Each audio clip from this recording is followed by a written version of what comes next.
Hi, my name is Evan Watson, and my goal here in this video is to provide you some information, an overview about ignition interlock in Georgia, or more specifically, obtaining a hardship waiver for an ignition interlock system. So the most common thing I have is people call me or they fill out our contact form and they say, Evan, it's been 3 years, 5 years. I've had people say 10 years later, and I still need an ignition interlock for something that happened literally a decade ago. What do I do?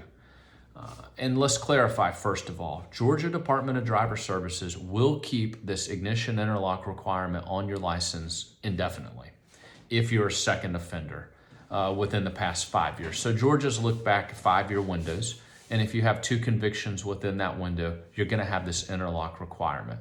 One of the first things I make sure people have done or tell people to try to do is log on to your account or make a DDS online account. And you can log in and see exactly what requirements need to be done. There's normally a reinstatement fee of a couple $100 or more if there was multiple DUIs. There's the ignition interlock requirement. There's a risk reduction component and perhaps even a treatment requirement. But dealing with interlock waivers, there's only one way in Georgia to get an ignition interlock waiver or be exempted from that.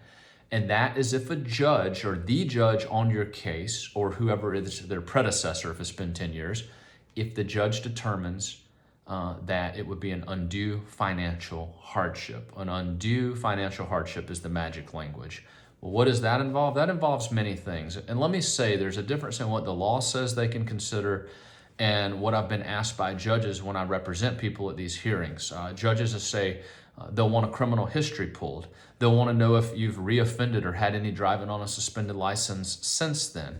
I've had judges ask for tax returns or W-2 statements. I've had many different inquiries. And of course, I guess if a tax return or W-2, that would relate to your finances. But I've also had judges ask about the reoffending and other things that seemingly aren't contemplated in the law. But nonetheless, a judge is a judge, and if they don't sign this sheet of paper, then there's not too much you can do about it. So getting an ignition interlock waiver involves petitioning the court. You actually would file a motion, or our office would file this motion on your behalf and lay out the facts of your case very briefly. Usually when you were arrested, when you closed your case, the fact your case is completed if it's completed, and why it is a hardship. What I've started doing recently is doing just a broad sentence or broad clause that says it's an undue financial hardship and you're asking for a hearing to be able to come into the court and explain the specifics of why.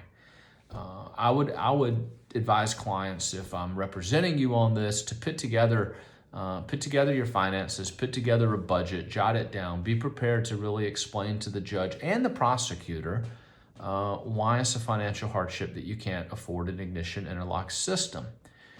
Frequently prosecutors, especially on older cases, if I have somebody I represent that has not been in more trouble, and the case is older and they completed all the terms and conditions of it, a lot of times prosecutors actually will agree to these or otherwise consent to them and leave it in the judge's hands, but they won't voice an objection. And that's very helpful if a prosecutor is willing to do that.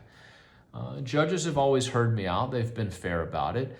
And you're asking the judge, explaining to them why it's a financial hardship. And if they sign an order saying this is a financial hardship in their eyes, then DDS will actually just tick that requirement off the list. So again, you'd still be obligated to do the rest of the requirements, including pay the reinstatement fee, any sort of treatment component, but ignition interlock would be checked off the list if the judge grants you that waiver.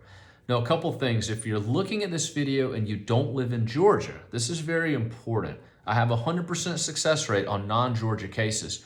There is no way for you to get interlock, right? So I've always been able to persuade a judge that it would be an undue financial hardship to have you uproot your life. Let's just use Florida. If you live in Florida and even though you're working and you're making a wage and you have a house or an apartment in Florida, it's going to be a financial hardship for you to stop all that and move back to Georgia, because as of the time of this video, which is early 2020, DDS still does not accept out-of-state ignition interlocks. There's no way to do it if you live out of state. You'd have to come back to Georgia.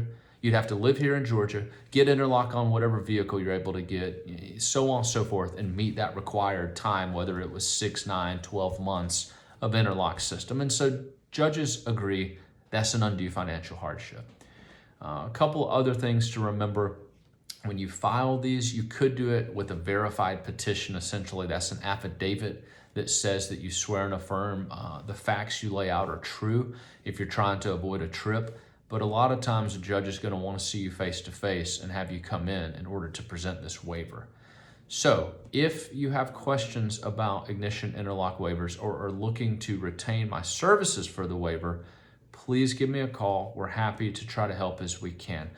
Otherwise, if you look down on this website or on this particular page, I actually have provided a very blanket form that you could work off of. Now, this isn't legal advice. This isn't something that is going to absolutely work in your case, but more so consider it a guideline or some direction on what you could fill out and submit to the court to have a hearing or otherwise attempt to get an ignition interlock waiver.